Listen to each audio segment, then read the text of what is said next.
পরীক্ষায় ভালো স্কোর করতে হলে অর্থাৎ 80+ পেতে হলে তোমাকে এই যে টাইম টেবিল রয়েছে এটাকে কিন্তু ফলো করতে হবে। যদি তোমরা ভালো করে এই টাইম টেবিলটা ফলো করতে পারো তাহলে স্কোর অবশ্যই ভালো করতে পারবে। দেখো তোমরা অনেকে বুঝতে পারো না কীভাবে পড়বে না পড়বে, কতক্ষণ পড়বে, কতটা থেকে কটা সময়ের মধ্যে পড়বে। তোমাদের জন্য এই যে শিডিউলটা আমি সেট করলাম, আমি আশা করব এর উপর যদি তোমরা বেস করে পড়াশোনা করো তাহলে দেখবে স্কোর নিশ্চয়ই ভালো করতে পারবে। দেখো প্রথমত আমরা দেখো কয়েকটা পার্টে এটাকে ভাগ করেছি, ভালো করে দেখো। ডে অন মানে ধরে নাও তুমি ডে অন শুরু করলে, মানে মনডে থেকে শুরু করলে, আমি টাইম রেখেছি দেখো 6টা থেকে 8টার মধ্যে। এবারে অবশ্যই তোমাকে কিন্তু 6টার আগেই সব কিছু ওয়েক আপ হয়ে গিয়ে ফ্রেশ হয়ে যেতে হবে। তারপরে 6টা থেকে স্টাডি শুরু করলে 8টা পর্যন্ত তোমাকে মিনিমাম 2 ঘন্টা সময় দিতে হবে। এবং এখানে অবশ্যই তোমাকে ম্যাথটা কিন্তু করে নিতে হবে বা ম্যাথ সলভ করতে হবে। কেন বলো তো? কারণ ঘুম থেকে উঠে তোমরা সবাই জানো যে তোমাদের মনোযোগটা একটু বেশি সহকারে পড়তে ভালো লাগে, এই কারণে একটু ডিফিকাল্ট সাবজেক্টগুলো মর্নিং সেশনে পড়তে হয়। 2 ঘন্টা হয়ে গেল, তোমার ম্যাথ সলভ করা সব কিছু হয়ে গেল। তারপরে সব কিছু মানে ব্রেকফাস্ট এটা সেটা অনেক কিছু করে নেওয়ার পরে আবার তোমার পড়াশোনা শুরু হচ্ছে 10টার সময়। সব কিছু করে 8টা থেকে 10টা মানে 2 ঘন্টা তুমি এখানে সময় পেয়ে যাচ্ছ। ঠিক আছে, 2 ঘন্টা সময়ের মধ্যে তোমার সকালের সব কাজ হয়ে যাবে। কিন্তু অনেকে বাজার করো, বাজার করা থেকে শুরু করে A to Z হয়ে যাবে। তো 10টা থেকে আবার তুমি পড়তে বসো, 12টা পর্যন্ত তুমি পড়ো, 2 ঘন্টা পড়ো। এবং এটাকে অবশ্যই তুমি বায়োলজি, দেখো বায়োলজি আমি প্রতিদিন একই সময় রেখেছি। আর বায়োলজিতে তোমরা জানো এএনএম জিএনএম এর ক্ষেত্রে পুরো 50টা প্রশ্ন 50 মার্কের নাম্বার এখান থেকে থাকে। এই কারণে বায়োলজি প্রতিদিন তোমাকে একই সময়ে পড়তে হবে, 10টা থেকে 12টার মধ্যে। এখানেও তোমাকে 2 ঘন্টা সময় রাখতে হবে। তারপর দেখো 12টা থেকে পড়ে উঠে গেলে তারপরে নিত্য যা কাজ রয়েছে, মাকে হেল্প করা, মায়ের সঙ্গে সাহায্য করা, রান্না করা, এটা সেটা করা, নিজে খাওয়া, তারপর আবার রেস্টও তোমাকে করতে হবে। খাওয়া দাওয়া করার পরে 1 ঘন্টা আধা ঘন্টা রেস্ট করে মেন হচ্ছে তোমাকে টার্গেট রাখতে হবে যে 4টার সময় তুমি কিন্তু আবার পুনরায় পড়তে বসবে। এবং 4টা থেকে 6টা পর্যন্ত তোমাকে আবার 2 ঘন্টা পড়ায় সময় দিতে হবে। এবং এখানে দেখো আমি এক একটা করে ভাগ করে, যেমন ডে ওয়ানে তুমি ম্যাথ পাচ্ছ, বায়োলজি পাচ্ছ, ইংলিশ পাচ্ছ, 3টে সাবজেক্ট কিন্তু তোমার 6টার মধ্যে হয়ে যাচ্ছে। আর একটা ইম্পর্টেন্ট হচ্ছে তোমাকে এবার ধরো 6টার দিকে পড়াটা তোমার শেষ হয়ে গেল, তারপরে দেখো 6টা থেকে আবার তোমাকে 8টায় পড়তে বসতে হবে। মানে এখানে তুমি 2 ঘন্টা পেয়ে যাচ্ছ। 2 ঘন্টা ফ্যামিলির সঙ্গে টাইম কাটাও, এখানে করো, সন্ধ্যার সময় ফুচকা খেতে যা ইচ্ছে তাই করবে, 2 ঘন্টা তোমার সময়। আবার 8টার সময় তুমি পড়তে যে করে হোক বসে যাবে। 8টা থেকে 11টা পর্যন্ত তোমার পড়াশোনা চলবে। 1টা থেকে 11টা পর্যন্ত পড়াশোনা চলবে। তবে একটা জিনিস খেয়াল রাখবে, এখানে কিন্তু রিভিশনটা তোমাকে অবশ্যই করে দেবে। তুমি তোমার সময় মতো ভাগ করে নেবে।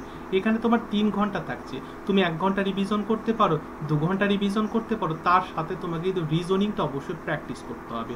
তুমি রিভিশন করলে মানে এই যে তুমি পড়লে, ম্যাথ পড়লে, বায়োলজি পড়লে, ইংলিশ, এগুলো তোমাকে একসঙ্গে রিভিশন করলে যে আমি কি কি পড়লাম, কোন সাবজেক্টগুলো বললাম, এগুলো খাতে কিন্তু রিভিশন করবে।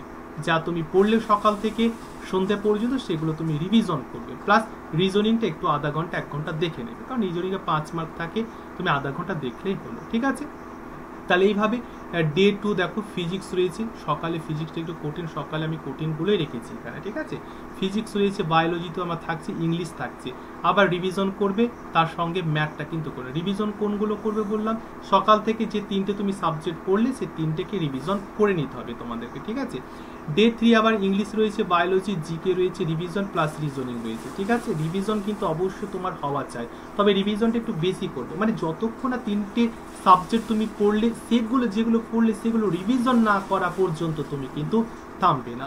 আমাদের ডে 4 হলো, ডে 5 হয়ে গেল।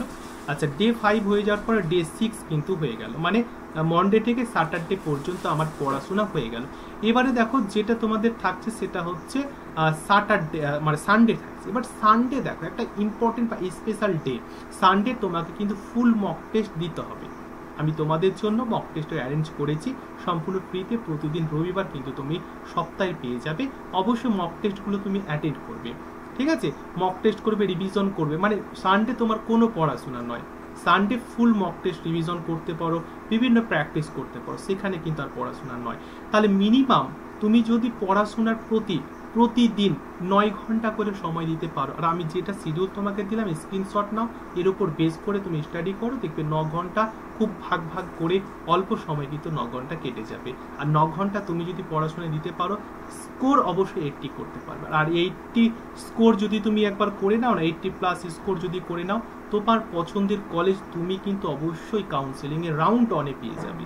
যদি তুমি রাউন্ড অনে তোমার নিজের পছন্দের কলেজকে পেতে চাও, এর আগে তুমি ব্যর্থ হয়েছো, এবারে তুমি ব্যর্থ নয়, কারণ একটা শিডিউল অনুযায়ী তোমাকে পড়াশোনা করতে হবে।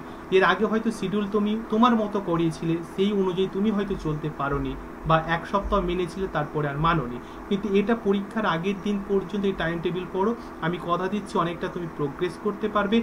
সময় অপচয় করতে তোমাকে কিন্তু খুবই গায়ে লাগবে, মানে খুবই তুমি সময় অপচয় করতে অনীহা হবে। আমি আশা করব রুটিনটা তোমাদের অনেকে কাজে লাগবে। যদি তোমাদের আরও কোনো কমেন্ট থাকে, জানার ইচ্ছে থাকে, কমেন্ট করো। আর এই ধরনের যে রুটিনটা যদি তোমার ভালো লাগে, 1 সপ্তাহ পরে তুমি দেখো এই রুটিনটা ফলো করো, আমি আশা করব অনেকটা ইমপ্রুভ হবে। থ্যাংক ইউ, ভালো থেকো, অল দ্য বেস্ট অ্যান্ড জয় হিন্দ।